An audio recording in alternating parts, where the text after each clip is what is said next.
इसलिए ध्यान नहीं गया, बट आज का सेशन करते हैं शुरू।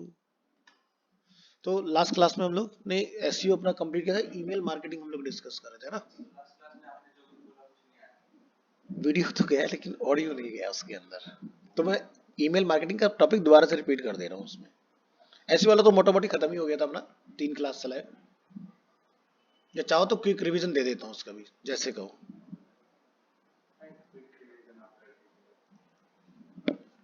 चल,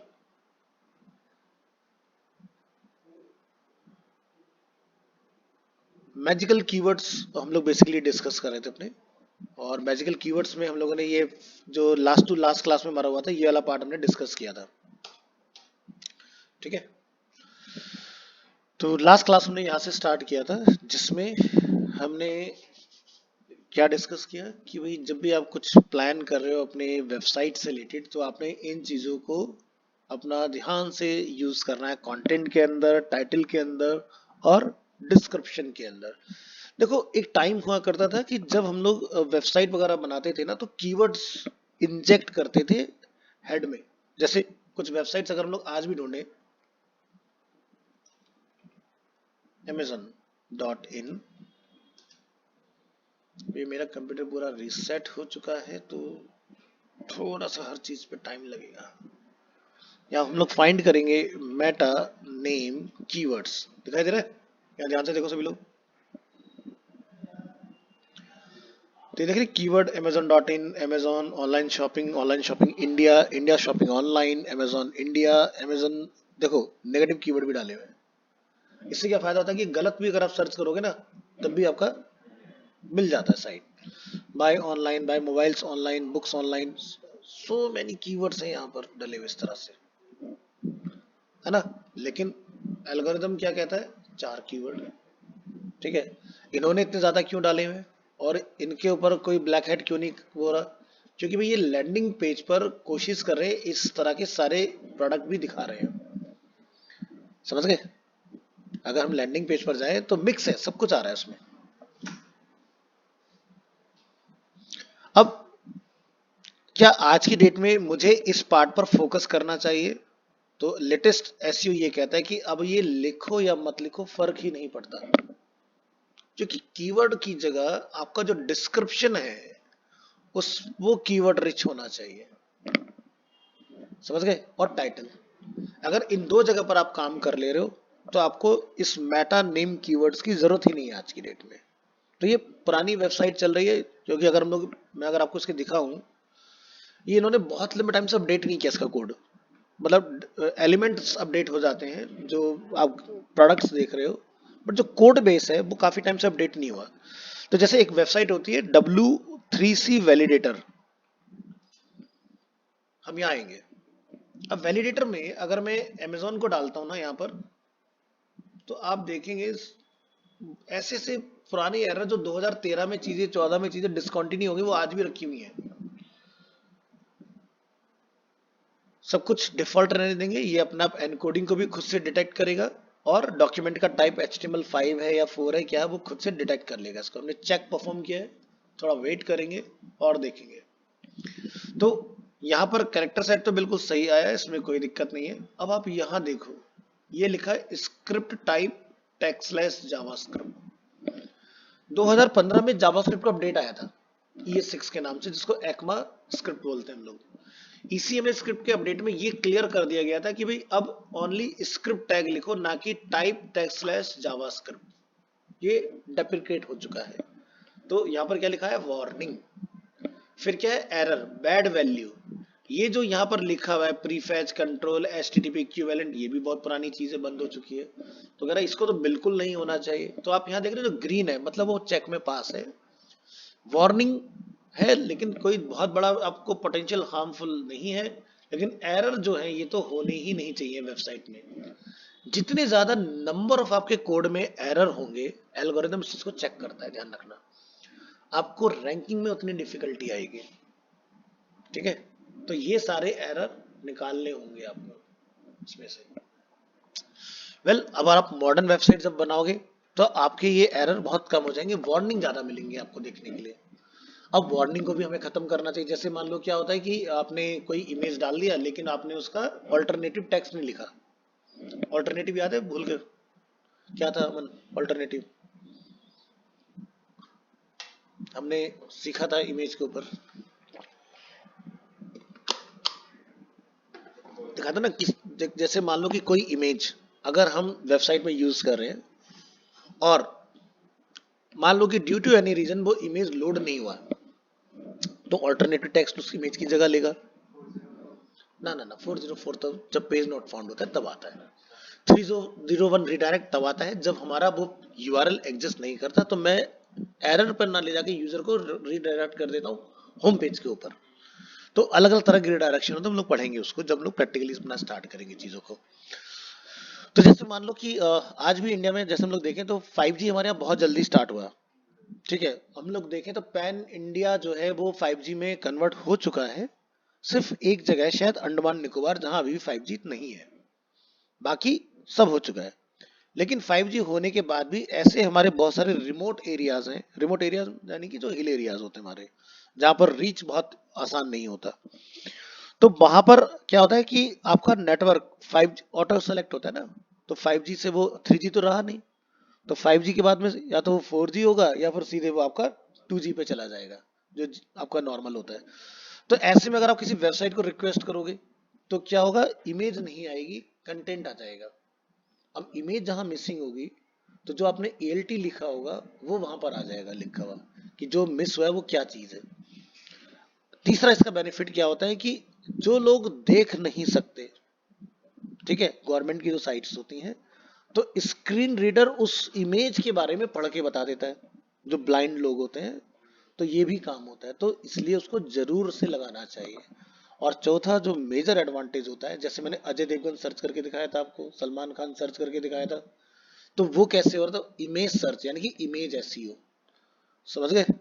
तो ये काम होता है ALT का। तो अगर आप किसी वेबसाइट में कोई इमेज वगैरह इस्तेमाल कर रहे हो, ALT अगर आपने नहीं लिखा होगा तो भी एरर बन जाते हैं इमेज के ऊपर।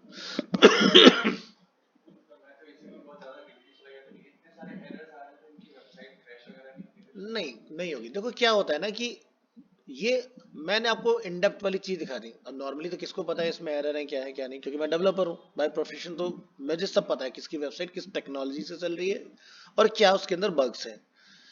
अब फ्रंट एंड पर एरर कभी नहीं दिखते। एरर हमेशा आप जब उसको डिबग में जाओगे लेके या आप उसके कंसोल को चेक करोगे तब जाके आपको देखने के लिए मिलता है उसमें। अब देखो सिस्टम समझो, आपने एक ब्रांड न्यू वेबसाइट बनाई और उसमें इतने एरर हैं, वो कभी रैंक नहीं हो सकती। ये क्यों हो रहे हैं? क्योंकि वर्ड ऑफ माउथ इतना है, गूगल पर सर्च इतना ज्यादा है डायरेक्ट बिना गूगल के, कि अपने आप गूगल को उसको दिखाना ही पड़ेगा। प्लस ये आप नोटिस करना, जैसे मैं लिखता मोबाइल अंडर 15,000, मैंने अमेजोन तो नहीं बोला, सामने देखो क्या आ रहा है, स्पॉन्सर। मजबूरी है ना, लाना ही पड़ेगा सामने। ये कभी बंद नहीं करते अपना ऐड। फ्लिपकार्ट अपनी ऑर्गेनिक पोटेंशियल अपने दम पर आ रहा है, ये पैसा लगा के ऊपर है, ठीक है। अमेजोन कभी नहीं बंद करता ऐड अपना, ठीक है। तो आप कोई भी कीवर्ड चला लेना शॉपिंग से रिलेटेड, अमेजोन आपको दिखेगा ही दिखेगा उस चीज में। सोचो मैन्युफैक्चरर बाद में आपके कहीं आएंगे, देखो अमेजोन यहाँ एसईओ में, इसके बाद में लिस्टिंग में आपको इस तरह से मिलेंगी चीजें, क्रोमा रिलायंस इस तरह से। फिर यहाँ से ये लिस्टिंग आ गई आपकी। अब हाँ ये सब जो देखो ना यहाँ पर क्या होता है कि जैसे अगर मैं यहाँ से क्लिक करूंगा इसमें, आ, ये मान लो मैंने यहाँ पर क्लिक किया इसको इस तरह से, एक और भी आता है ये, यहाँ पर शॉपिंग के नाम से ये देखो गूगल में लिस्ट करे जाते हैं प्रोडक्ट, हर कंपनी लिस्ट करती है अपने। हाँ, तो इस तरह से आपको देखने के लिए मिल जाएंगी चीजें। तो कीवर्ड बहुत मैटर करते हैं, ये चीज ध्यान रखना, क्योंकि अगर कीवर्ड आपके बढ़िया नहीं है तो आप नहीं दिखाई दोगे। देखो कीवर्ड क्या है ना कि किसी की एक आइडेंटिटी, जैसे आप दो लोग हो इस क्लास में, एक हर्ष है एक अमन है। अब मैं अगर हर्ष बोलूंगा तो हर्ष ही तो रिस्पॉन्ड करेगा, अमन तो नहीं करेगा ना। अमन को बोलूंगा तो अमन रिस्पॉन्ड करेगा। अब यहाँ तो दो लोग हैं और अच्छी बात है कि दोनों इंडिविजुअल हैं। अब क्या पूरी दिल्ली में एक अमन या एक ही हर्ष होगा? क्या पैन इंडिया एक ही होगा? न जाने कितने होंगे। अब अगर आप गूगल पे लिखोगे हर्ष, तो न जाने सो मैंने हर्ष जो पॉपुलैरिटी वाइज होंगे सोशल मीडिया में या रैंक वाइज, वो सारे निकल के आएंगे। हो सकता है कोई आईएएस या आईपीएस भी हो, वो भी निकल के आ जाए आपके सामने, है ना। तो हम अपने आप को स्टैंड आउट कैसे करें? तो कोई तो चीज ऐसी होगी ना जिसकी वजह से आपकी अपनी एक आइडेंटिटी होगी, तो आप उसको बढ़िया से फॉर्म करो, तो आप वहां पर दिखना स्टार्ट। जैसे आज की डेट में अगर आप देखोगे गूगल में, जैसे आप अपने आप को सर्च करते हो, आपने लिंक्डइन अपना बहुत अच्छे से मैनेज किया हुआ है, तो लिंक्डइन से आप गूगल में ऊपर दिख जाओगे। ठीक है, क्या लिखना है? PRI, ये एंड क्या .com.in? प्रियान क्लासेस, ये इनकी सोशल मीडिया आ गई, और देन उसके बाद में फिर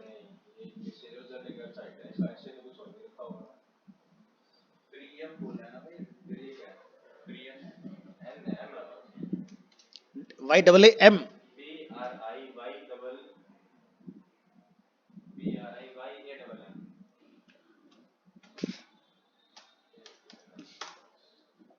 प्रियम। देखो अब ये इसको टॉप नहीं कहते, ठीक है, क्योंकि ये डोमेन है, तो इस तरह से सर्च को कभी भी टॉप नहीं कहा जा सकता। ये किस चीज में डील करते हैं ये बताओ? ज्वेलरी में करते हैं ना। ठीक है, चलो हम कोई कैटेगरी पकड़ते हैं, लेट्स से नेकलेस।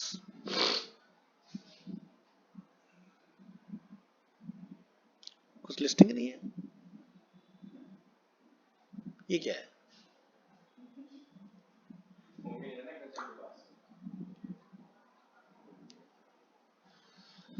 ओके, तो ठीक है, हम इनके किसी प्रोडक्ट का ऐसे चेक कर लेते हैं। अब इसमें प्रियम कहीं मेंशन नहीं है, हम ये देखेंगे क्या ये हमें प्रियम पर लेके जा रहा है। तो देखो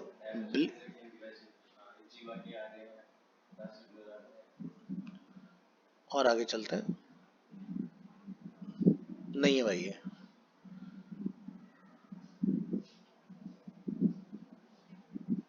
इनको लोग काम कराए, तो कभी भी ना नाम से सर्च नहीं करना, हमेशा अपनी सर्विसेज और अपने उसके बेसिस पर सर्च करो, ऑफरिंग के बेसिस पर। ठीक है, अब जैसे क्या है कि एग्जांपल के तौर पर मैं आपको कुछ दिखाता हूँ। जैसे मैंने भी आपको क्या लिख के दिखाया था, मोबाइल अंडर, है ना, मैंने कीवर्ड डाला, तो Flipkart, Amazon, Reliance Digital, Croma सब हमें दिखने स्टार्ट हुए, है ना। वैसे ही यहाँ पर प्रियम को कितने लोग जानते होंगे, मुझे ही नहीं पता भाई, सीधी सी बात है।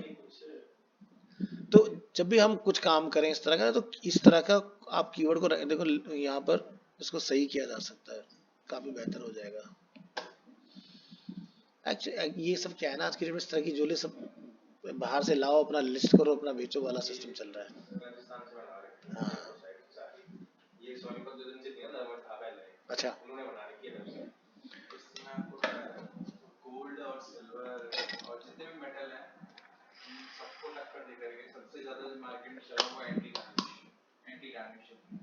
अच्छा,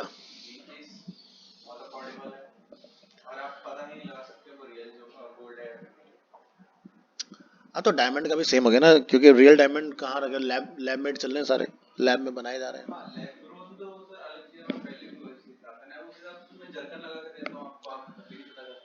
नहीं, जरकन का तो बहुत क्लियरली हाँ, नॉर्मली ऐसे नहीं पता चलेगा किसी को, कोई फूल बन सकता है बट हाँ।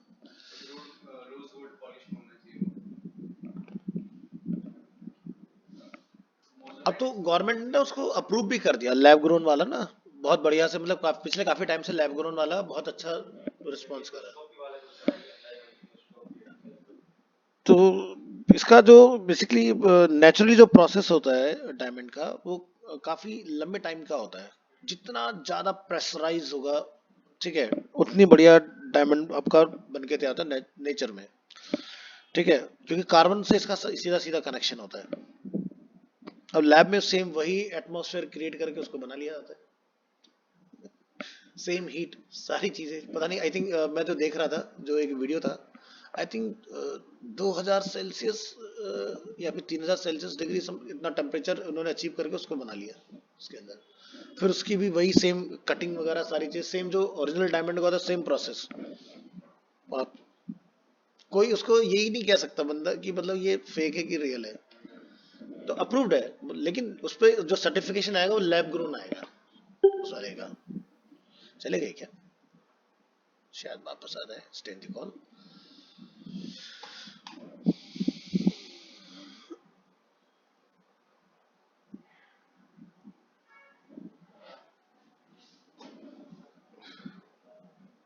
मैंने वो भेजा था ना अमन को। हाँ वो बाबा जी का ना सर? हाँ। अरे सर मैंने चेक किया था वो।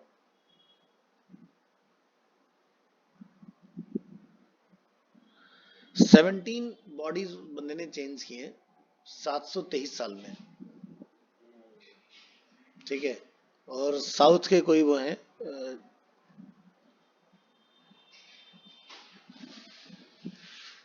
हो सकता ठीक है, लेकिन पॉसिबल नहीं है, मेरी तो यही समझ में आ रहा है ये यूनिवर्सल। अरे मतलब जैसे अब मैं, मेरी बॉडी है, मैं अच्छा खासा योगा वोगा कर रहा हूँ, मैं इनकी बॉडी कैसे ले लूँगा? इसमें मेरी बॉडी क्या होगी? इनकी बॉडी में से देखो नहीं नहीं नहीं, ये ऐसा नहीं कि मतलब कि मैच्योर बॉडी में कभी जाते थे, न्यू बॉर्न।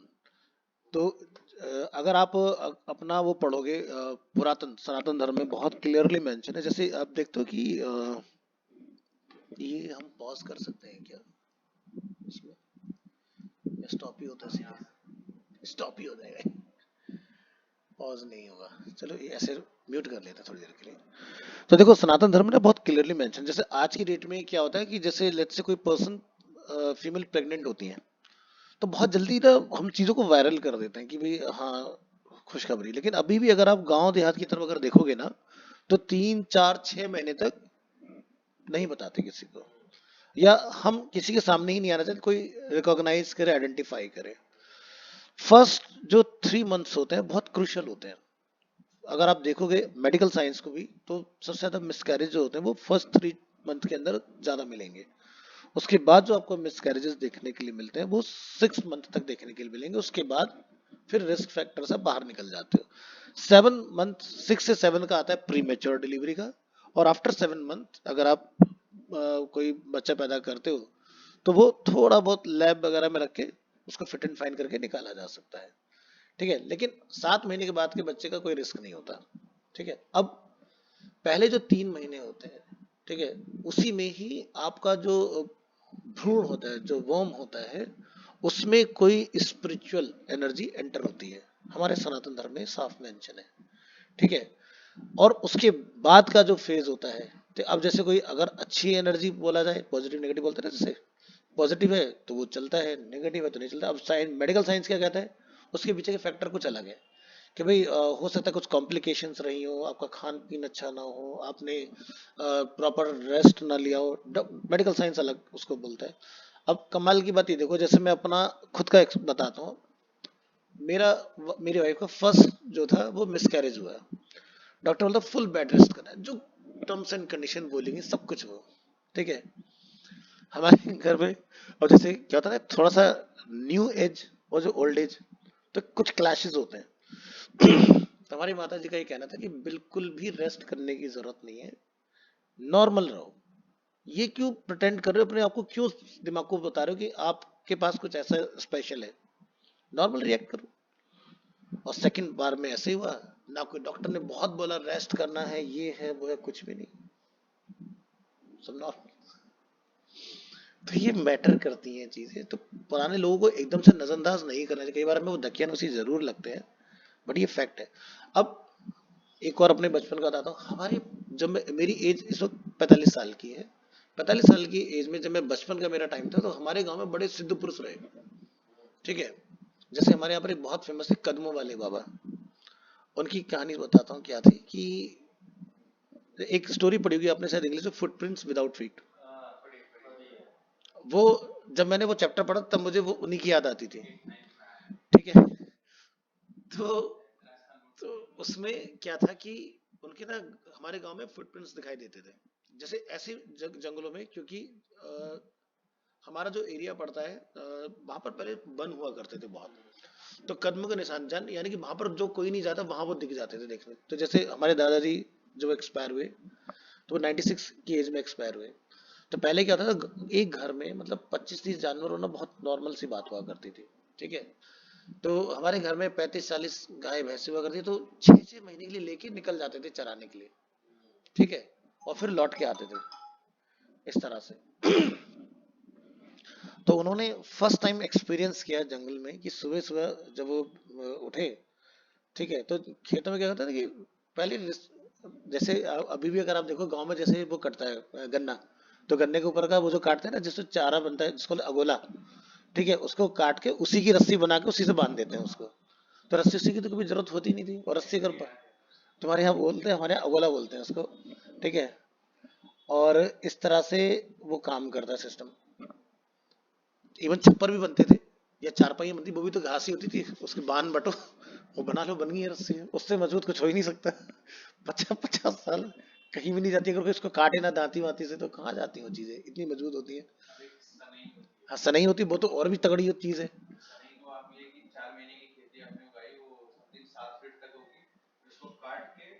उसके फाइबर निकाल निकाल के फिर उससे हम लोग बनाते हैं सन। बहुत बहुत ही मजबूत होता है।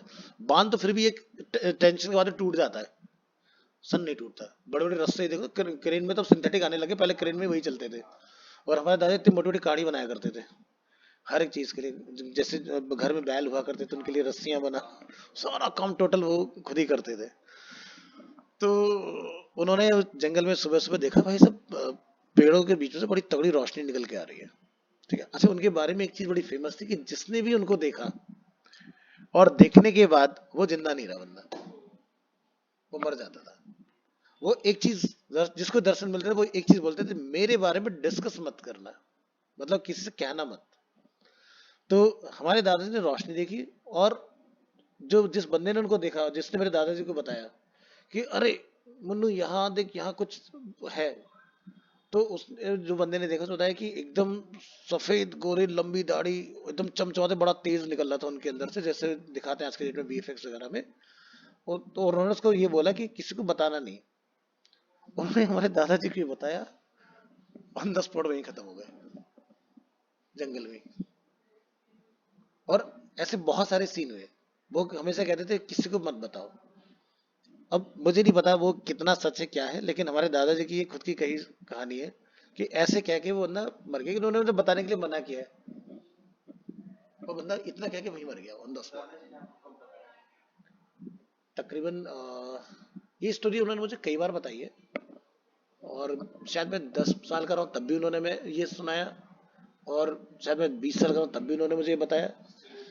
हाँ, उन्होंने नहीं देखा था, जिसने देखा था उसके ऊपर वो होता था कि ऐसे से एक वो होती। तो कदम वाले बाबा हमारे गांव में तो उनके ना एक बट वृक्ष था, वहां उनकी पूजा की जाती, क्योंकि कई बार वहां उनको देखा गया तेज जंगलों में कि वहां पर कुछ तो रोशनी की, उस टाइम पे ट्यूबलाइट, सीएफएल, एलईडी इस तरह की चीज तो होती नहीं थी।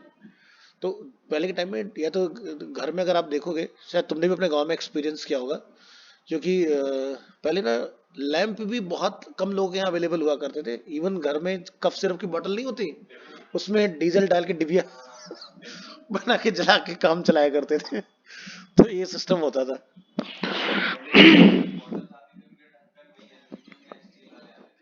तो वो जलते भी नहीं थे, और उसी से चलता था, या फिर उसमें वो आता था, उसके लिए स्पेशल थ्रेड आता था जो हम लोग यूज करते हैं, जिसको आज के बाद में लोग कमरबंद वगैरह में यूज करने लगे। तो वो डलता था। हाँ, मेंटल, मेंटल बोलते थे उसको। उसको मेंटल नाम इसलिए पड़ा क्योंकि मेंटल जो होता है वो हमेशा खुद जल के दूसरों को रोशनी देता है, इसलिए उसका नाम पड़ा मेंटल। 5 रुपए का समथिंग का लास्ट बिका वो, उसके बाद बंद हो गया।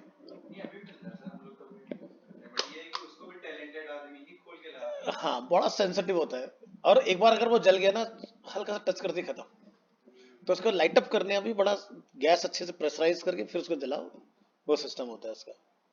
तो हमें तो अपना बचपन याद है कि हम उसी से पढ़ते थे, उसी पे ही चाय भी बना रहे होते थे, क्योंकि उसका बड़ा स्टाइलिश वाला था हमारे यहाँ, प्लेन ग्लास वाला।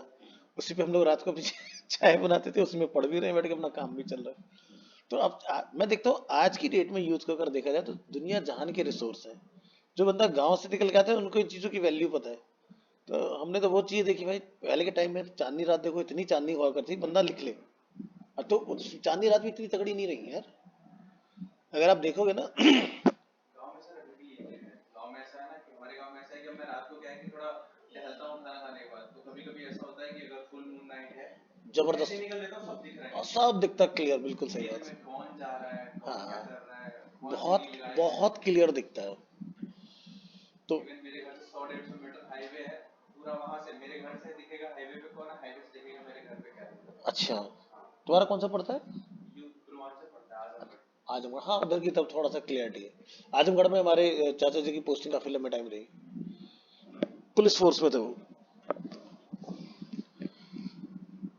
और वो नहीं होता जैसे वेदर फोरकास्ट जो हम लोग निकालते हैं, तो हम बहुत छोटे थे शायद, ऐसे मेरे, मैं शायद चौथी या पांचवी क्लास की मैं बात बता रहा हूँ। तो हमारे खेत में ना एक वो गिरी थी आके, छोटी सी सेटेलाइट, ठीक है, इस सीपीयू के साइज की। और उसके अंदर रोल थे, डेटा था, सारी चीजें। तो हमारे गांव में पुलिस चौकी थी, तो वहां पर इन्फॉर्म कर दिया था, क्योंकि जो पोस्ट ऑफिस था वो हमारे घर में ही था। ठीक है, तो मतलब हमारी फैमिली से, मेरी फैमिली से सिर्फ मैं और मेरा एक कजिन छोड़ के बाकी सब गवर्नमेंट जॉब में ही है। ठीक है, डिफरेंट डिफरेंट सेक्टर में सर्व करें, डिफेंस में लोग ज्यादा है। तो तो देखा सुबह ना खेत पे, जब मैं दादाजी के साथ गया तो वहां पर एक बहुत बड़ा पैरासूट सा पड़ा था। तो होगा शायद कि जब ऑर्बिट से निकला होगा, तो उसके बाद में उसको नीचे सेफली लैंड हो जाए, तो उसमें उन्होंने लगाया होगा कुछ इस तरह का सिस्टम। तो वो सारा, बहुत सारा कपड़ा था, वो कपड़ा तो हमारे घर में रह गया था, वो बाकी उसका जो डिवाइस था वो निकाल के ले गए थे पुलिस वाले। तो उसमें जब वो खोला गया वहां जाके, तो वो वेदर फोरकास्ट का उसमें कुछ डेटा वगैरह था लिखा हुआ है, मौसम विभाग का, और नंबर वगैरह लिखा हुआ था। तो हमारे घर में टेलीग्राम हुआ करता था, वो डायल वाला, ऐसे घुमाने वाला। तो उससे जिले पे फोन किया गया, फिर वहां से कोई टीम आई जो उसको लेके गई, तो इसकी भाई यहाँ पर गिरा। इस तरह से मेटियोर शावर मैंने अपने बचपन में देखा। जो आप देखते हो उल्कापिंड जो गिरते हैं, तो एक बार रात के 3 बजे के आसपास हमने अपनी आंखों से खूब ऐसे देखा जैसे दिवाली हो, मई जून के महीने में। जैसा बोलते हैं ना कि भाई बहुत दिनों के बाद में मेटियोर शावर होगा, मेटियोर शावर में आपको यही मिलता है देखने के लिए। ये चीज मैंने अपने गांव में देखी है, लेकिन मैंने वही 1-1.5 मिनट तक ही देखा था। ये वो देखो, 20-25 ही गए थे। हाँ ये देखो ऐसे हाँ होते बस हैं। ऐसे ही, ऐसे करेक्ट, एकदम ऐसे ही। और भाई ऐसा पता नहीं क्या हो रहा है। मतलब कि वो पता नहीं हमारे यहाँ से कितने किलोमीटर, कई सौ किलोमीटर ऊपर ही वो सब खत्म हो जाते हैं सब वो, लेकिन रोशनी इतनी जबरदस्त होती है जैसे पता नहीं क्या ही चल रहा है भाई। तो हमारे गांव में उल्का पिंड भी गिरा हुआ है। हाँ, इतना, इस साइज का समथिंग। और बहुत बड़ा एरिया उसने डैमेज कर दिया था उतने से पीस ने। हाँ वो तो उतने उससे जैसे अगर आगे आप तो। देखोगे ना गिलबर्ट हिल,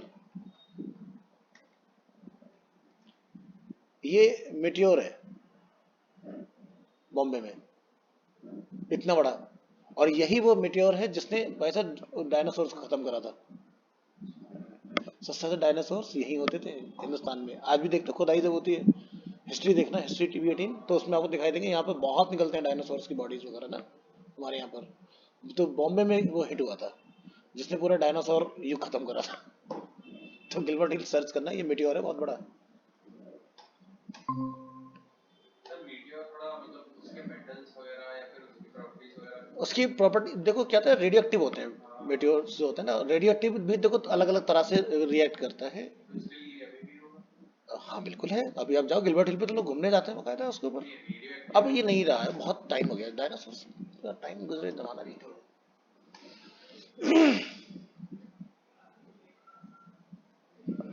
तो रेडिएशन क्या करता है, जैसे बहुत हाई रेडिएशन होता है तो वो क्या कहना है, मतलब कि आम लोगों के लिए, नेचर के लिए हार्मफुल होता है। लेकिन लो रेडिएशन होता है तो वो बूस्ट भी करता है, फर्टाइल भी कर देता है, दोनों तरीके से काम करता है। जैसे आप देखो ना कैंसर, तो कैंसर में रेडिएशन देके ठीक किया जाता है, और किसी की डोज ज्यादा हो जाती है तो बंदा मर भी जाता है।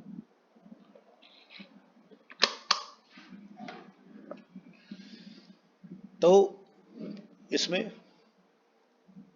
कीवर्ड वाला पार्ट हम लोग देख रहे थे, तो मैंने आपको कीवर्ड का दिखाया अमेजोन के अंदर। तो अब हमें मेटा में कीवर्ड्स लिखने की जरूरत नहीं है। पुरानी प्रैक्टिस में लिखा जाता था, लिख भी दोगे तो भी कोई दिक्कत नहीं है। तो नया एल्गोरिदम ये कहता है गूगल का कि आप टाइटल को कीवर्ड रिच बनाओ, डिस्क्रिप्शन जो आप 160 कैरेक्टर का लिखोगे इंक्लूडिंग वाइट स्पेस, उसको कीवर्ड रिच बनाओ। बहुत ज्यादा कीवर्ड इंजेक्ट करने की आपको अलग से स्पेशली जरूरत नहीं है। ठीक है। 2014 तक अगर देखा जाए तो क्या होता था, गूगल पर जब आप कोई क्वेरी रन करते थे तो क्या होता था, वो आपकी वेबसाइट के हेड में मेटा में जाके डेटा को सर्च करता था। लेकिन आप अगर देखोगे तो वैसे बताओ कि गूगल कितने लंबे टाइम से चला रहे हो आप लोग? कोविड से पहले से आप चला रहे हो, और आप सेम ही होगा 18 के आसपास से। तो पहले में अब में क्या लगता है कि डेटा पहले ज्यादा तेज सर्च होता था, अब ज्यादा फास्ट?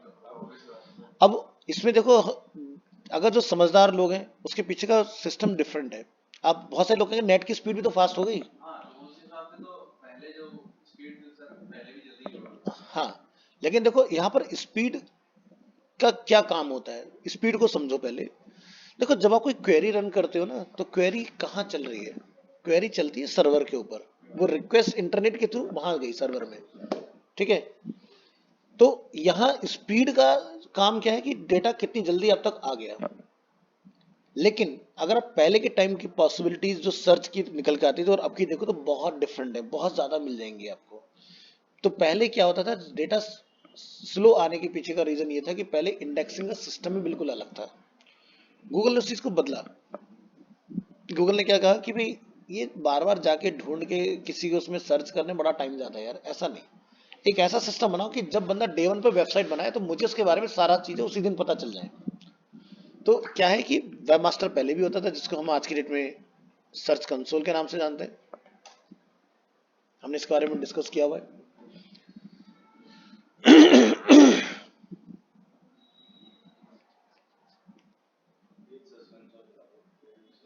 अब ये जो यहाँ साइट मैप होता है, यहाँ पर इसको पता होता है कि आपके पास कितने पेज हैं।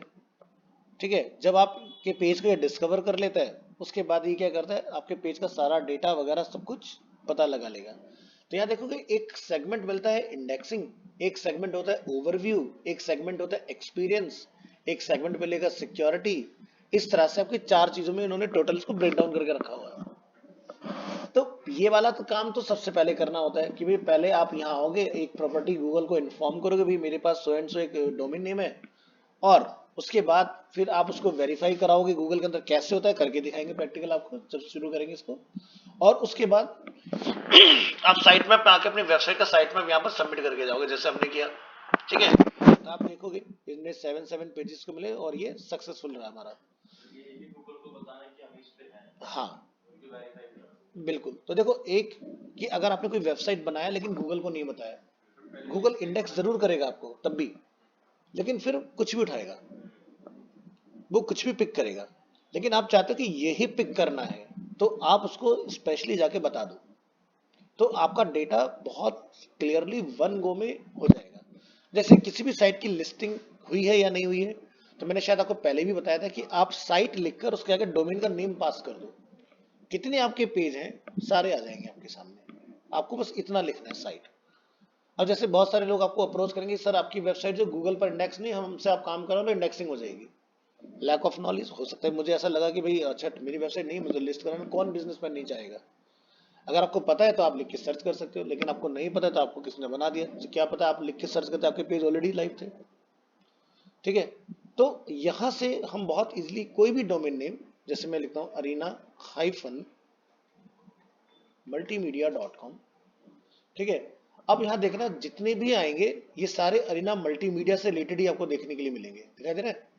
Arena Multimedia, Arena Multimedia, Arena Multimedia, इस तरह से सारे के सारे आपको यहाँ मिल जाएंगे। और ये जितने भी पेज पर आप जाओगे, कोई और दूसरी वेबसाइट ही नहीं मिलेगी इसके अलावा।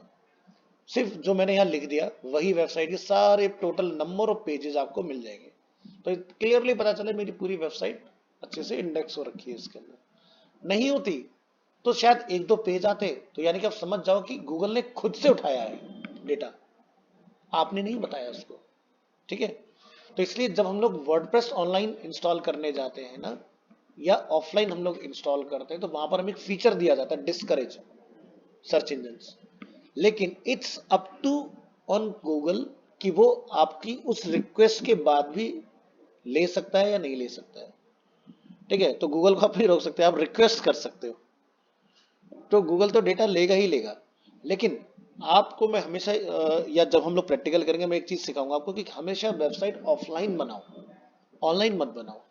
क्योंकि ऑफलाइन जब आप कोई वेबसाइट बनाओगे, जब आपको लगे कि हाँ मैंने अपना सारा काम ओके कर दिया है, अब जाके ऑनलाइन करके आओ, और उसी सेम टाइम पर गूगल को भी इन्फॉर्म करो तो ये नंबर ऑफ पेजेस है, इसको इंडेक्स कर दो। मतलब ऑफलाइन बनाने में मतलब ये है कि दूसरे किसी को बनाओ, उसका बैकअप लेके वहां पेश कर दो। हाँ, इससे क्या होगा आपका ना, अब जैसे क्या होता है कि आप कोई वेबसाइट बनाओगे, हो सकता है आपने एक पेज बनाया, अगर आप क्लाइंट एंड से देखो तो हो सकता है कि यार ये पेज हटा दो, ये बना दो, उसकी मेमोरी जो गूगल में रह गई। फिर आप उसको गूगल को रिक्वेस्ट करो कि भाई ये पेज जो है सो एंड सो मेरा और बंद हो चुका है, अब मुझे उसको रिमूव करने की रिक्वेस्ट चलानी पड़ रही है। अब वो भी गूगल के ऊपर कि भाई मेरी मर्जी मैं करूँ या ना करूँ, तो बड़ी दिक्कतें आती हैं। तो क्लीन काम करो। और देखो, रिक्वेस्ट जो हम लोग रिमूव की चलाते हैं वो गूगल के ऊपर डिपेंड करता है, 6 महीने के लिए हो सकता है पेज वो ना आए, फिर आ जाए उसके बाद उसकी मेमोरी में। तो इसलिए सारा काम ऑफलाइन देन ऑनलाइन में पुश करो, या फिर हर एक पेज के मेटा में इंडेक्स में नो फॉलो लगा दो कि भाई मुझे फॉलो मत करो, गूगल को एल्गोरिदम को ये बताओ। तो नो फॉलो अगर आप कर दोगे तो फिर आपका फिर भी चांस है कि हो सकता है 1% के लिए आप सारी ट्रिक लगा सकते हो कि भाई मुझे नहीं कराना है। अगेन सब कुछ गूगल पे ही बेस्ड है, वो क्या चाहेगा आपके पेज के ऊपर करना है या नहीं करना है।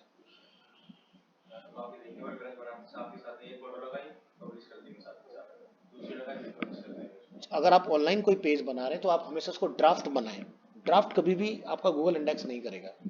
लेकिन जैसे पब्लिश हो गया ना, तो वो उसमें चला जाएगा साइट मैप के अंदर, साइट मैप में चला गया, गूगल का एल्गोरिदम चेक करेगा, रीचेक करेगा वेबसाइट को, वो अधूरे पेज को ले जाएगा उठा के। तुमने बना रखा है पूरा, अब उसकी मेमोरी से वो अधूरा आएगा पेज, वहां दिक्कतें आती है। तो इसमें ना यहाँ देखोगे तो रिक्वेस्ट होती है, सिक्योरिटी इश्यूज, मैनुअल एक्शंस, यहाँ पर आप देखोगे तो रिमूवल्स का कुछ दिखाई दे रहा है। अब यहाँ पर जाके आप बोलोगे temporary removal, outdated content, safe search filtering, फिर आप यहां से जाके अलग से फिर अपनी रिक्वेस्ट लिखोगे भी इस यूआरएल को बंद कर दो। ठीक है, तो ये सब क्यों करना हमें, आप सही सिस्टम फॉलो करो ना। तो बहुत सारे लोग क्या करते हैं शॉर्टकट के चक्कर में लाइव बनाएंगे, लो जी हमने बनाया और कर दिया, अब इसको बंद कर दो, फिर वही सब चलता रहेगा प्रोसेस आपको, तो ये बड़ा गड़बड़ वाला काम हो जाता है। हाँ, जैम्प में अपना बनाओ पूरा, मैं भी आपको जैम्प पे सिखाऊंगा पूरा का पूरा, आप नेट पे बेस्ड ही नहीं रहोगे, डिपेंड ही नहीं रहोगे पूरा काम। क्योंकि देखो, जब आप लाइव किसी वेबसाइट को बनाओगे ना तो क्या होता है, आपके पास डेडिकेटेड सर्वर तो होगा नहीं, आपके पास होगा शेयरिंग सर्वर। शेयरिंग का मतलब क्या होता है कि एक ऐसा कंप्यूटर ऑनलाइन रखा हुआ है, गोडैडी का हो सकता है, होस्टिंगर का हो सकता है, अब इसी एक सर्वर से 200-300 वेबसाइट चल रही होंगी। ठीक है, अब उसमें रैम जैसे मेरी इस मशीन में 16 GB i7 है, वो ऐसे नहीं होते, उसमें होगा जैसे 2 GB RAM, 1 GB RAM, 4 GB RAM, इस तरह से। जितने ज्यादा तगड़ा हार्डवेयर होगा उतनी ज्यादा कॉस्ट होगी उसकी। तो अब सोचो कि भी आप उस पर नॉन स्टॉप काम कर रहे हो, बाकी लोगों की वेबसाइट्स भी वहां से चल रही हैं, तो क्या होता है कि जब भी आप बार बार edit update edit update edit update करोगे ना, तो कैशे भी बनेगी, आपकी बैंडविड्थ भी खत्म होगी, बहुत सारी चीजें। तो आप क्या करें कि सेफ साइड के लिए हाई स्पीड में काम करने के लिए ऑफलाइन करो सारा काम। एसईओ करना है तो वो ऑनलाइन जाके कर लो, अगर करना चाहते हो तो उसमें कोई बार बार पेज एडिट भी नहीं करना है। ठीक है, जितनी बार एडिट करोगे उतना कैशे आपका इकट्ठा होता रहेगा, कैसे नहीं, टाइम फाइल। तो ये सब चीजें यही निपटा दो ऑफलाइन, इससे आपकी वेबसाइट की स्पीड काफी बढ़िया निकल के आती है। प्रैक्टिकल कब स्टार्ट होगा? मेरा देखो, ये जो चीजें हैं ना जो मैं तुम्हें पढ़ा रहा हूँ, ये भी तुम्हें थोड़ा सा बोरिंग सी जरूर लग रही होगी, नो डाउट। बट क्या है ना कि प्रैक्टिकल जिस दिन करोगे तो तुम्हें बड़ी अच्छे से समझ में आएंगी सारी की सारी। तो थोड़ा सा टाइम जरूर लगेगा, क्योंकि देखो मैं ना कि अगर खाली थ्योरी पढ़ दूं ऐसी कि ये तो तुम कहोगे सर ये तो मुझे ही दे दो, ठीक है, लेकिन उसका फायदा कुछ नहीं होगा तुम्हें। तो मान के चलो मेरे ख्याल से, क्योंकि अब हमारा अगर टाइम ड्यूरेशन अगर बढ़ जाएगा, और 4 4 या 5 क्लास मैक्सिमम कर देंगे, ठीक है। क्योंकि मेरे को ना मैं देखो मेरा क्या सिस्टम है ना पढ़ाने का, मैं कभी भी टाइमलाइन को फॉलो नहीं करता हूँ या ड्यूरेशन को मैं कभी फॉलो नहीं करता। मैं चाहता हूँ कि मुझे जितना आता है तुम्हें उतना आता हो और तुम उसमें प्लस करके आगे जाओ। ठीक है, तो मुझे होता है सेटिस्फेक्शन। मेरा सीधा सा फंडा है, मैं सेटिस्फाइड नहीं हूं तो मेरा स्टूडेंट कैसे सेटिस्फाई होगा। वो नहीं, मैं तो एक्साइटेड हो रहा हूँ हाँ, प्रैक्टिकली तो करने के प्रैक्टिकल लिए। हम करेंगे, बहुत अच्छी अच्छी चीजें इसमें ट्राई करेंगे। तो 4 क्लास या मैक्सिमम 5 क्लास का हद मार के मुझे टाइम दे दो, तो बहुत बढ़िया से आप सारी चीजें प्रैक्टिकली क्लियर होगी। देखो क्या होता है ना कि मुझे 2 तरह के कैंडिडेट मिलते हैं हमेशा कंपनी के अंदर। जब मैं जनरली इंटरव्यू में बैठता हूँ तो क्या होता है कि एक, उसको कुछ पूछो सर मुझे ये तो नहीं पता लेकिन मैं कंप्यूटर पे करके दिखा दूंगा। आपको हर चीज के बारे में पता होना चाहिए, क्योंकि DM is not about tool, ये है स्ट्रेटजी। स्ट्रेटजी का कोई टूल नहीं आता, समझ गए। तो आपको जितना डीप डाइव नॉलेज होगा उतना आपके लिए बढ़िया होगा। और हमेशा ध्यान रखना, न्यूज जरूर देखो, वो आपकी नॉलेज को बहुत एनहांस। अब मैं आपको जैसे ये जब एंडिंग की तरफ हम लोग मूव करेंगे ना, तो जैसे मैं आपको बहुत सारी साइट्स बताऊंगा जहां से आप अपनी नॉलेज को टॉप नॉच बना के रखोगे। जहां तक मैं पढ़ा दूंगा आज की डेट में जितना मुझे पता है वो आपका हो गया।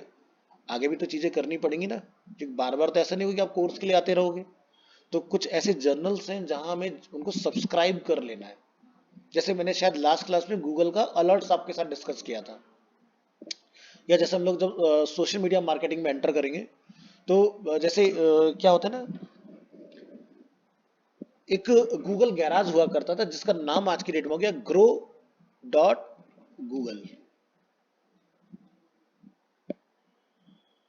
ये देख रहे हैं, ये एक वेबसाइट है। यहां पर आप एक्सप्लोर ट्रेनिंग एंड टूल्स और गूगल में आप जाके पढ़ सकते हो। अब यहां देखो, कोई 5 मिनट का भी टिप्स है, कोई 1 घंटे का है, कोई 3 घंटे का, कोई 10 घंटे का, कोई 40 घंटे का, कोई इससे भी ज्यादा का है ना। तो यहाँ पर ये सारी चीजें फ्री नहीं है, कुछ पेड है और कुछ फ्री है। तो आप गूगल से गूगल सर्टिफाइड का भी सर्टिफिकेट ले सकते हो। अरीना से तो करो ही करो, लेकिन साथ में यहां से भी मैं आपको बताऊंगा कि कब पढ़ना है आपको, सो दैट कि जब आप कहीं जॉब के लिए जाओ और आपके रेज्यूमे में लिखा होगा अरीना सर्टिफाइड और गूगल सर्टिफाइड, तो जॉब में बहुत इंपैक्ट पड़ता है उस चीज का। ऐसी लिंक्डइन में जब आप जाओगे तो मैं आपको बोलूंगा लिंक्डइन सर्टिफाइड कैसे बनो। तो लिंक्डइन की भी अपनी अलग वो है। लिंक्डइन प्रोफाइल बढ़िया बनवाना बस। वो, अरे वो तो सबसे ज्यादा जरूरी है, क्योंकि अच्छी जो मेरे बच्चों की जॉब्स लगती है वहीं से लगती है सारी की सारी। Second resume. अरे आज के सेकंड नहीं भाई, वो फर्स्ट है। जिसका लिंक्डइन अच्छा नहीं, कुछ अच्छा। जैसे एक यहाँ ना साकेत में कंपनी थी वेब चटनी के नाम से, नाम वेब चटनी है उसका, नेटवर्क वायाकॉम 18 के अंडर में आती है, बहुत बड़ी कंपनी है। आप वहाँ रेज्यूमे नहीं भेजते हो, वो आपसे एचआर जो होती है वो कहती है अपना लिंक्डइन प्रोफाइल शेयर कर दो सर। आपको कि लिंक्डइन प्रोफाइल, हाँ सर उसी से पता लगा लेंगे कि क्या करना है। तो वो देखते हैं कि नेटवर्क में आपने किस तरह के लोगों को ज्वाइन किया हुआ है। अब जैसे एक सोशल मीडिया वाला बंदा होगा तो वो किसी भी प्रोफेशन के बंदे को वेलकम करेगा। अब अगर जो प्रोफेशनल होगा तो वो तो भाई, मैं मार्केटियर हूँ तो मार्केटियर को कनेक्ट करना पसंद करूंगा ना, मेरी नॉलेज ग्रो हो। या फिर अगर कल को मेरे यहाँ पर किसी तरह की रिक्वायरमेंट है या उसके यहाँ पर किसी तरह की रिक्वायरमेंट है, तो नेटवर्क ऐसे काम करता है। तो नेटवर्क भी सही तरीके से होना, ये नहीं कि मैं सब भर लूँ उसके अंदर मिक्स। तो बिल्कुल कैटर होना चाहिए चीजें। तो लिंक्डइन प्रोफाइल आज की डेट में बहुत ज्यादा मैटर करती है कि कितना स्ट्रांग आपने बनाया हुआ है। तो अगर देखा जाए तो आपने देखा होगा बहुत सारे लोग को अगर आप लिंक्डइन पर देखते हो तो ओपन टू वर्क लिखा होता है उनकी प्रोफाइल के नीचे ग्रीन कलर से। ठीक है, किसी की पे हायरिंग लिखा होगा। मेरे तो हायरिंग आ रहा है। हाँ, तो तुमने हायरिंग का ऑन कर रखा है, यानी कि तुम रिक्रूट करना चाह रहे हो इसलिए हायरिंग लिखा आ रहा है, तो उसे चेंज करो ओपन टू वर्क में, कि तुम्हें जॉब के लिए चाहिए, तुम किसको हायर करोगे। तो तुम रिक्रूटर बने हो इस वक्त। बदलो उस चीज को। तो ओपन टू वर्क अगर आप करते हो तो यानी कि अब मैं अगर हायरिंग वाला बंदा हूं तो मैं ऐसे फिल्टर चलाऊंगा लिंक्डइन के ऊपर, और जितने जो लोग जॉब ढूंढ रहे हैं, ठीक है, तो वो लोग मेरे सामने आ जाएंगे और मैं उस सेक्टर में उनको टारगेट कर सकता हूँ। नेटवर्क बनता कैसा है? इसमें रिक्वेस्ट भेजनी पड़ती है, एक्सेप्ट होती है, ऐसा कुछ है बेसिक देखो प्रोसेस? क्या होता है कि आपको अपने निश में लोगों को सर्च करना है, मैं सिखा दूंगा जब प्रैक्टिकल पे हम लोग पहुंचेंगे। तो वहां पर क्या होगा, फिर आप उस तरह के लोगों के साथ कनेक्ट करना स्टार्ट, जैसे अरीना में हो आप, तो ऑटोमेटिकली सजेशंस आने स्टार्ट होंगे जैसे आप किसी को ज्वाइन कर लोगे। तो सजेशन में आप देखो कि क्या ये मेरे रिलेवेंट है या नहीं है। फिर वो नेटवर्क अब तो लिंक्डइन में क्या था, फर्स्ट कनेक्शन, सेकंड कनेक्शन और थर्ड कनेक्शन। देखा होगा लिखा आता है फर्स्ट सेकंड थर्ड हर एक प्रोफाइल के साथ में। तो फर्स्ट का क्या मतलब है कि भाई मैं अभिषेक त्यागी और हर्ष या अमन, ये दोनों मुझसे डायरेक्ट कनेक्टेड हैं, तो तुम मेरे में फर्स्ट कनेक्शन। अब तुम्हारी प्रोफाइल में अगर कोई है और वो मुझसे कनेक्टेड है तो वो हुआ सेकंड कनेक्शन। और अगर तुम्हारी प्रोफाइल से उसकी और उसकी प्रोफाइल से कोई अगला बंदा है तो होता है थर्ड कनेक्शन। तो तुम्हें ये पता लग जाता है कि तुम्हारा क्या वो डायरेक्ट है या तुम्हारे वाया वाया कहीं से जुड़ा हुआ है। तो ये बहुत अच्छी चीज है लिंक्डइन के अंदर। इसमें कोई कॉलेज मैटर करता है? क्या? कॉलेज कौन डालते हैं इसमें, हाँ, हमने यहाँ से पढ़ रखा है, यहाँ से वो करते हैं, मैटर करता है? देखो टू बी वेरी ऑनेस्ट, ये चीजें कहाँ मैटर करती हैं। लेट्स से अगर आप कहीं पर as a business development manager join करते हो, अब आपने बीबीए एमबीए या पीसीडीएम वगैरह जो है ये आपने कहीं से अपना किया एक नॉर्मल सी जगह से, तो डेफिनेटली मैटर करता है। बट अगर आप आ रहे हो किसी एक ऐसे सेक्टर में जैसे डिजिटल मार्केटिंग के इस फील्ड के अंदर, तो मैटर नहीं करता है। हमारे सेक्टर में तो बिल्कुल भी मैटर नहीं करता। हमारे सेक्टर में सिर्फ ये कॉम्प्लीमेंट्री है। जैसे क्या है कि एग्जाम्पल के तुम बहुत अच्छे स्किल्ड हो, तुम साइंस पढ़ के आओ, कॉमर्स पढ़ के आओ, आर्ट्स पढ़ के आओ, हमें मतलब नहीं भाई। मुझे तुम्हें तुमसे कोई लेक्चर थोड़ी ना करवाना है भाई। मुझे तो तुमसे डिजाइन बनवाना है, तो ग्राफिक की एक्सेलेंट नॉलेज होनी चाहिए, उसमें आपकी अचीवमेंट क्या है, अवार्ड क्या है, किस प्रोजेक्ट पे काम किया, ये चीजें वहां मेंशन करनी होती है। ठीक है, तो इसलिए बोलो लिंक्डइन में अगर आप चाहते हो कि प्रोफाइल स्ट्रांग बने तो गूगल सर्टिफाइड बनो, लिंक्डइन सर्टिफाइड बनो, उन सर्टिफिकेट्स को वहां डालो। गूगल का सर्टिफिकेट क्या होता है, ऐसा नहीं था कि एक बार कर लिया तो खत्म, हर साल एक्सपायर होता है, क्योंकि टेक्नोलॉजी दिन रात बदल रही है ना। तो हर साल एक्सपायर होगा और हर साल आपको दोबारा पढ़ना पड़ेगा, तभी आप बनते हो गूगल सर्टिफाइड। ठीक है, अच्छे से क्लियर।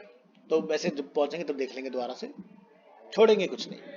हाँ जी, तो वट एवर योर लिस्ट में be, it should preferably have the following your organisation name, कि आपकी ऑर्गेनाइजेशन का नेम क्या है, आपका प्रोडक्ट, स्लोगन जिसको हम लोग बोलते हैं पंच लाइन, टैग लाइन। जैसे अरीना का अपना एक टैगलाइन है, लर्न फ्रॉम द लीडर। ठीक है, तो ऐसे आप देखोगे जैसे उसने एक टाइमेक्स का था, आई थिंक किसका था मुझे ध्यान नहीं आ रहा, उनका हिंदी में बड़ा कमाल का लाइन था, मैं समय से आगे चलता हूँ हर घड़ी से 2 पल आगे।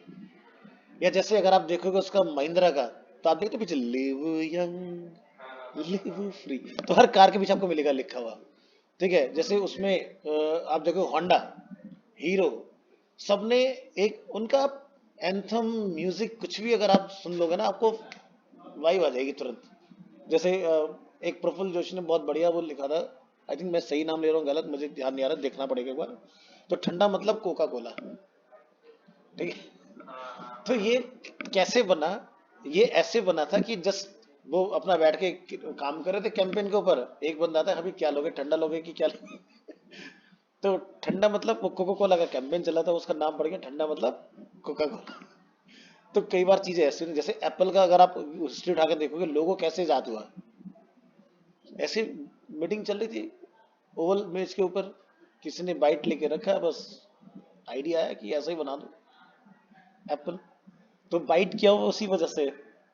ठीक है, और वो जो जितना बाइट किया हुआ पीस है वो ऊपर लगा हुआ है, अगर आपने देखा होगा इस तरह से। ये कैंपेन तो चल रहा है, स्टेज स्टेज आप देखा होगा, यहाँ की सीरीज राजस्थानी सीरीज देता है तो अच्छा अच्छा, स्टेज है। हाँ वो आता है। अभी तो हाल फिलहाल में बहुत एप्स आई, अगर आप देखोगे ना सबका यूआई उठा के, तो सब एक जैसी हैं। जैसे कुकू एफएम उठाओ, हाँ, आपको सेम मिलेगा। Pocket FM. पॉकेट एफएम उठा लो, वो आपको सेम मिलेगा। स्टेज ऐप का जिसकी आप बात कर रहे हो वो आपको सेम मिलेगा। ना जाने कितनी ऐप्स हैं, क्योंकि होता क्या है, एक बार बना तो क्या होता है कि भाई मेरे को कंटेंट ही तो लाइव करना है, नो मैटर कि उसका लुक एंड फील क्या है क्या नहीं है, हमारे यहाँ इतना नहीं सोचते। ये रिसर्च और हाँ अरे भाई सीधी देखो यार, कोई नई चीज बनवाओगे तो रिसर्च में पैसा लगता है बहुत। मैंने बताया था जैसे उसने R&D में पैसे इतना लगता है, रिसर्च एंड डेवलपमेंट जिसके हम में। लोग टैग बर्नर की बात कर रहे थे, तो उसने वो जो घड़ी अपनी बनाई थी जो इजाद की थी उसमें उसका कई करोड़ रुपए खर्च हुआ है। तब जाके उसने वो घड़ी जो है पॉकेट फ्रेंडली 6,000 7,000 रुपए में जाके वो लिस्ट करके उसने सेल किया वो। तो कौन लगाए आर एन डी में इतना पैसा, जो चल रहा है ठीक है, ट्रायल टेस्टेड है, उठाओ लगाओ। जैसे नेटफ्लिक्स पे होती है सारी सीरीज, वो आप डिश पे होती है खाली, उस पे दो, हाँ, वेब उस पे दो, वेबसाइट पे, हाँ बैक एंड पे सर्वर पे पड़े रहते हैं सारे सारा डेटाबेस में, सारा बस वहां से कनेक्ट करके डायरेक्ट उस डिस्प्ले वहां होगी। हाँ। देखो क्या है ना कि अब जैसे जब तक मैं मोबाइल ऐप्स के बारे में नहीं जानता था तो मुझे ये लगता था कि शायद जितना डेटा मैं फोन में एक्सपीरियंस कर रहा हूँ वो फोन में होता है। नहीं होता। अगर फोन में होता तो फिर नेट की क्या जरूरत थी हमें। तो यानी कि देखो फोन जो होता है, जैसे मान लो फ्लिपकार्ट का एग्जांपल लें अगर हम लोग, तो फ्लिपकार्ट का एक उन्होंने प्लेयर दे दिया आपको ऐप के फॉर्म में। आपने कैटेगरी चूज किया लेट्स से इलेक्ट्रॉनिक्स, तो मेरे फोन से इलेक्ट्रॉनिक्स की रिक्वेस्ट सर्वर में चली गई और सर्वर से वो इलेक्ट्रॉनिक्स का सारा डेटा आपके फोन में लोड हो गया। नहीं तो सो मैनी प्रोडक्ट्स हैं, मिलियंस ट्रिलियंस ऑफ प्रोडक्ट्स हैं। तुम्हारा फोन क्या, तुम वन टीवी चला लो तो भी ना डेटा है उसमें। जैसे डीजे लॉकर है वो है तो प्राइवेट ऐप पाएगा हाँ वो, पर वो जो डाटा वहां गवर्नमेंट से आ रहा है, गवर्नमेंट से आ रहा है सारा डेटाबेस से वो सारा। डिस्प्ले डिस्प्ले हो रहा है हाँ उसमें। इस तरह मैंने से। अभी एक सुबह रील देखी थी कि अपन यूट्यूब पे कोई वीडियो प्ले करते हैं तो अपन टैप करते हैं, तो जो अपन ने टैप किया है इसकी रिक्वेस्ट मुंबई जाएगी, मुंबई से जो पाइपलाइंस बिछी है उसके थ्रू पता नहीं कहाँ जाएगी, फिर यूएस आती है, वहाँ के सर्वर्स फिर आगे पब्लिश करते हैं, वो एक माइक्रो सेकेंड्स में काम होता है। ये तरीका अच्छा यही रियल होता है है, पहले से। तरीका यही होता है। अब देखो क्या होता है, समझो इस चीज को। आप लोगों ने क्लाउड कंप्यूटिंग सुना होगा पिछले कुछ टाइम में। क्लाउड कंप्यूटिंग का मतलब क्या होता है कि डेटा को हर जगह पर अवेलेबल रखना, रीच में रखना। अब जैसे आप गूगल ड्राइव पर अपना डेटा रखते हो, आप यहाँ इंडिया में, जैसे मैं दिल्ली में बैठा हूँ तो मैंने यहाँ से डेटा अपना गूगल ड्राइव में स्टोर किया। मैं यूएस गया तो यूएस का डेटा मेरा इंडिया से थोड़ी ना आ रहा होगा, है ना। समझ रहे ना। This is called cloud computing. यानी कि आपके एक डेटा के मल्टीपल बैकअप बनते हैं, ठीक है। और जहां पर भी आप अवेलेबल हो वहां से आप उसको फैच कर सकते हो, लेकिन ये काम बहुत कम टाइम में हो जाता है। ये बात सच है। देखो पूरी दुनिया में इंटरनेट एक ही जगह से चलता है, दैट इज यूएस। इंटरनेट की टेक्नोलॉजी अमेरिका की है। अमेरिका ने बस सब खत्म। इंटरनेट किसी कंट्री का अपना नहीं है, सिर्फ अमेरिका का है। तो अमेरिका से वायर ले डाउन है हर कंट्री में, वाया सी, समुद्र के थ्रू। अगर मैं आपको दिखाऊं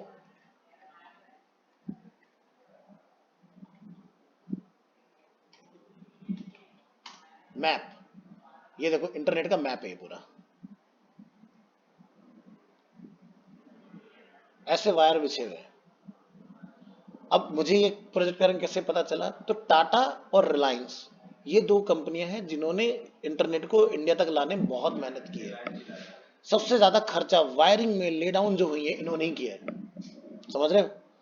हमारे यहाँ से नेट कहाँ से आता है, सिंगापुर से आता है, ठीक है। और कहाँ के लैंड होता है, बॉम्बे में लैंड होता है। बॉम्बे से फिर डिस्ट्रीब्यूशन होता है सारा का सारा। तो मोदी गवर्नमेंट ने क्या किया कि भाई हमारा, हाँ, मोदी गवर्नमेंट। जो भी कह लो, तो उन्होंने क्या बहुत अच्छा सिस्टम किया कि डेटा कहीं बाहर ना जाए। उन्होंने बनाए सर्वर कि भाई अगर गूगल का सर्वर है तो वो भी यही होगा, फेसबुक का सर्वर है वो भी यही होगा। हर चीज को उन्होंने रिस्ट्रिक्टेड कर दिया। जैसे पहले के टाइम में याद होगा ना, नहीं जाना बीसी तो डाउनलोड करो यूसी।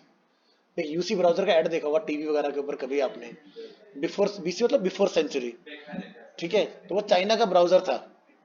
वो ब्राउजर ना के अपना पे एक पूरा मोबाइल ऐप था भाई, सब कुछ था उसके अंदर। लेकिन क्या होता है कि आपका सर्च बिहेवियर एक दूसरी कंट्री को पता चल रहा है, ठीक है, तो वो सही नहीं है। तो मोदी गवर्नमेंट ने सबसे पहले चाइनीज ऐप्स जितने भी थे ना जो इंडिया में थे, वो इस एक एक करके उन्होंने सारे कट करे यहाँ से कि भी बंद करो इनको। अगर चलेगा तो तुम ये डील साइन करो कि तुम्हारा डेटा यहीं रहेगा। अब वो नहीं, हार के फायदा क्या हो रहा है, नहीं हो रहा ना कोई फायदा। क्योंकि आज की डेट में डेटा के तो वॉर चल रहा है। आज की डेट में किसी भी गवर्नमेंट को आप घुटने पे ला दो 2 मिनट में। भाई मोबाइल फोन जो होता है वो आज की डेट में सबसे बड़ा एविडेंस है। जिसका मोबाइल कंट्रोल में आ गया सारी चीजें वो लोग फोन में रखते हैं। अब वो अच्छा हो या बुरा हो, तो इसी वजह से सर्वर पे रोक लगाई गई कि डेटा बाहर ना जाए। लेकिन ऐसा नहीं कि पूरा 100% सिक्योर हो गया। अब आप कोई एक ऐसी ऐप डालते हो, लेट्स से एग्जांपल के लिए, वो ऑनलाइन जो फ्री में डेटा दिखाता है, मूवी पिकासो, ठीक है, चाइनीज है। जितनी देर तुम डेटा देखोगे उतनी देर तुम्हारा फोन क्लोन होता है। समझ रहे हो। वो सारा डेटा उठा रहा होता है तुम्हारे फोन में से, तुम्हारी फोटोज, तुम्हारे मैसेजेस, सब डेटा जा रहा होता है। आईफोन से, आईफोन तो चलता ही नहीं है, एंड्रॉइड की मैं बात कर रहा हूँ। अगर उस खतरनाक ऐप को तुम अपने फोन में चला रहे हो तो ऐसे फोन में चलाओ जिसमें कुछ और हो ही ना।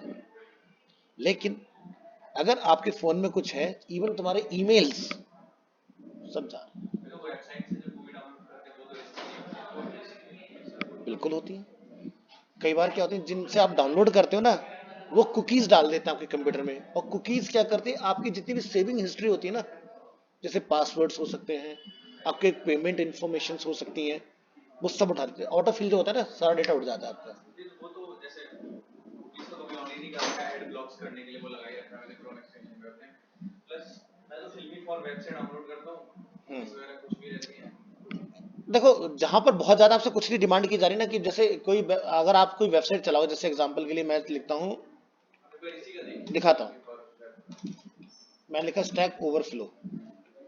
ये हमारी कोडिंग के लिए बहुत अच्छी साइट मानी जाती है। तो देखो यहाँ पे कुछ लिखा है कुकी, ठीक है, आपने आज से बोला एक्सेप्ट ऑल कुकी, क्योंकि जल्दबाजी में होते तो एक्सेप्ट करके आगे बढ़ जाते हैं हम लोग।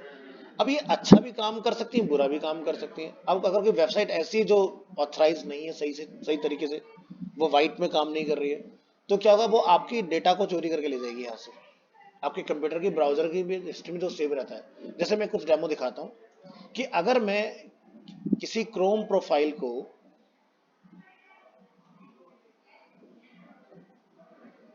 डिलीट करने जाता हूं एग्जाम्पल के तौर पर, तो मेरा देख रहे हो डेटा है इसके अंदर, ऑटोफिल में 2 पड़े हुए, 109 मेरी ब्राउजिंग हिस्ट्री है, सब खींच लिया जाएगा कंप्यूटर से। समझ रहे हो? ऐसे अगर मैं इस प्रोफाइल पर आता हूं, ये तो मैंने आज लॉगिन किया है क्योंकि आज का इतना डेटा है। आपका क्रोम ही कई जीबी का होता है। हाँ होता है, जब आप app data storage app data हाँ, देखेंगे ना तो उसमें जो तो कैशे जैसे होता है वो भी बहुत ज्यादा इसमें आप होता देखो, है। अब मैंने इसको यहाँ पर देखो, इसको मैंने परमिशन दिया तो मेरी 6262 हिस्ट्री यहाँ पर पड़ी है। साइन इन के मेरे मेथड कि मैं कैसे साइन इन करता हूँ, कुकी सब बता देगी जो साइट का डेटा निकाल रहा होगा। मेरे बुकमार्क्स यहाँ पे 277 मेरे ऑटोफिल डेटा, जिसमें फॉर्म, मेरे कार्ड्स इंफॉर्मेशन, बहुत सारी चीजें होंगी। तो मैं इसी वजह से 2 फैक्टर ऑथेंटिकेशन हमेशा एक्टिव रखता हूँ, कि कल को देखा नहीं, जैसे एक वेबसाइट होती है,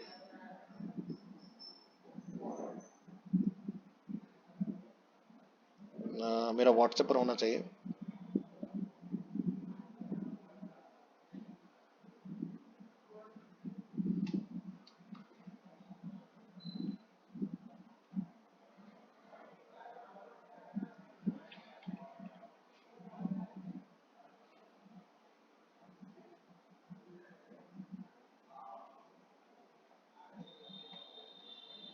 एक एक कीवर्ड सर्च करते हैं, डेटा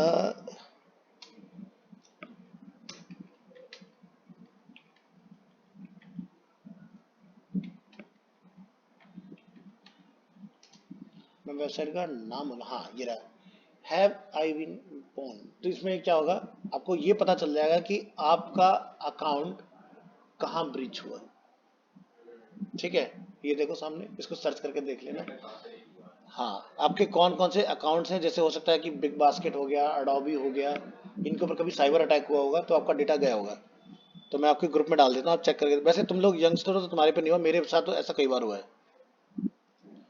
जैसे मैं अपनी ईमेल आईडी डाल देता हूँ, पासवर्ड अपडेट करना चाहिए ना अपने। कुछ भी कर लो, जब हैकर के सामने बैठोगे तो कुछ नहीं। देखो, मैंने एक साइकोलॉजिकल समझाता हूँ, घर पे आप ताला लगा के आते हो, ये आपकी सेटिस्फेक्शन है, जिसने खोल के अंदर जाना उसको कोई नहीं रोक सकता।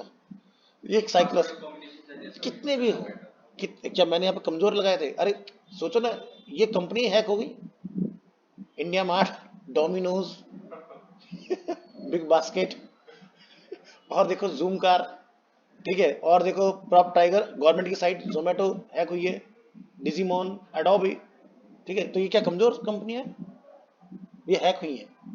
तो इन पे तुमने पासवर्ड लगाया, इनका तो खुद का डेटा चला गया। ये हैक हुई है साइट सारी, साइबर अटैक हुआ इनके ऊपर। तो ये तो वो डेटा है कि जिन पर मैं था, तो ये उनका डेटा बता रहा है। समझ रहे हो, ऐसी न जाने कितनी बड़ी बड़ी। ये गूगल के अभी अगर आप देखोगे, last to last year I think, ये आपका एम्स पर अटैक हुआ था, साइबर अटैक। हमारे यहाँ से सब लोग पढ़ने कहाँ जाते हैं, स्विट्जरलैंड, ठीक है, सॉरी रशिया जाते हैं सबसे ज्यादा, एमबीबीएस करने सबसे सस्ता होता है, ठीक है। अब डॉक्टर्स का पूरा डेटा लिख, क्योंकि सीधी सी बात, जब आपने बच्चे ने अप्लाई किया तो आपका पूरा डेटा होगा वहां पर। तो भाई साहब लैंग्वेज घुटनों पे ला देते डॉक्टर्स को 2 मिनट में। फिर गवर्नमेंट ने बड़े उस पर वो छानबीन निकाली, सारा काम किया, उस सारा डेटा रिकवर करवाया, सब कुछ करवाया। तो 2 मिनट में पूरा का पूरा डेटा। एक आप देखोगे तो 2014-15 के आसपास एक और चला था वायरस, जिसने भाई साहब सारे हॉस्पिटल्स को हैक कर डाला था, दुनिया जहान के जितने भी थे सब पर। उन्होंने वो रैंसम चला दिया कि भैया पैसा दो तब कंप्यूटर आपका चलेगा, नहीं तो नहीं चलेगा। चाहे नेट से डिस्कनेक्ट कर दो, डाल दिया। अब तुम फॉर्मेट नहीं कर सकते, डेटा रिकवर नहीं कर सकते, क्योंकि जहां तुमने छेड़ा ऑटोमेटिकली क्रैश प्रोग्राम चलना चालू हो जाएगा, सिस्टम पूरा खत्म, और रिकवरी भी नहीं होगी तुम्हारे डेटा की।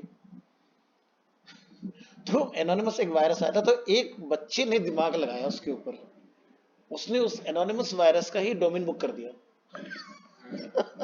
और वायरस रुक गया, खत्म। तो हैकर से ऊपर भी बहुत तगड़े तगड़े हैकर बैठे होते हैं। तो एक मूवी देखना अगर इस चीज की पावर को समझना है। अरे वो तो फर्जी मूवी है। डाई हार्ड 4.0 2007 में एक पिक्चर बनी जिसने इंटरनेट की डार्क साइड दिखाई, और इसकी बहुत सारी सीरीज है। ये मूवी देख लेना, वैसा तुम्हें एक्चुअल में नेट की पावर पता लग जाएगी भाई, कितना गलत हाथों में गया तो कितना वेपन से ज्यादा खतरनाक है। ये मूवी देखना एक बार, इसकी IMDb वो रेटिंग। इल्यूमिनाटी नाम याद आता है। वो बड़ा फेमस है। और है इल्यूमिनाटी। इल्यूमिनाटी तो रियल में एक संस्था भी है। वो है। और उस इल्यूमिनाटी में क्या होता है कि आप अपनी सोल जो होते हैं उसका डील करते हो। जैसे भाई आप हो अमन, अमन कहते हैं यार मैं 100 साल जी के क्या करूं, मैं 10 साल जी लेकिन मुझे लोग 200 साल याद रखें। तो मुझे बताओ क्या तरीका है, वो बता देंगे आपको कि कैसे आप फेमस होगे, और ये भी उसी दिन बता दें कैसे आपका एंड होगा। Paul walker one of the best example, वो उसको बताया था कि तुम कार से ही फेमस हो, कार में खत्म हो गए, अपनी कार में गया। तो ऐसे हैं जिन्होंने अपने सोल की, तो जैसे अगर आप एक मूवी देखो ना घोस्ट राइडर, तो उसमें एक्चुअल में सोल का वो दिखाया पूरा, सौदा कैसे होता है। तो ये तो आपको प्राइम पर अवेलेबल है, देख लेना, इसके बहुत सारे पार्ट है। हाँ हाँ,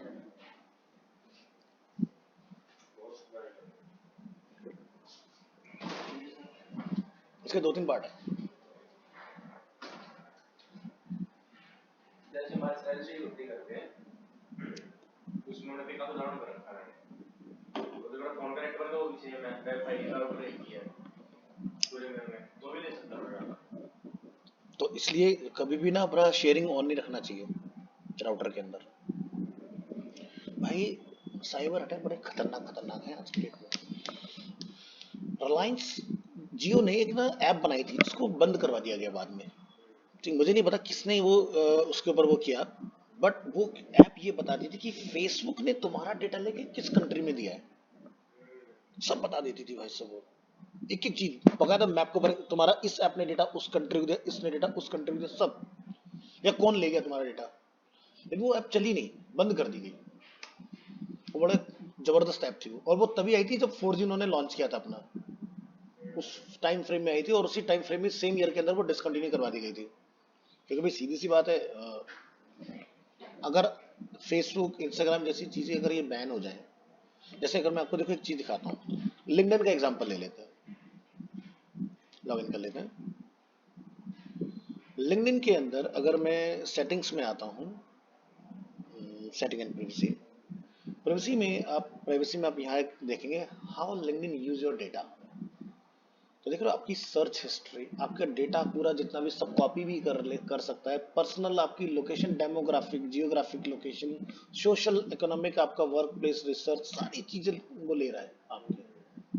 भाई इसको क्या फायदा तुम्हें लिंक्डइन में फ्री में अपने पास लिस्ट करा के, डेटा चाहिए ना उसको, डेटा का ही वॉर है यार डेटा ही है जो है। आज की डेट में।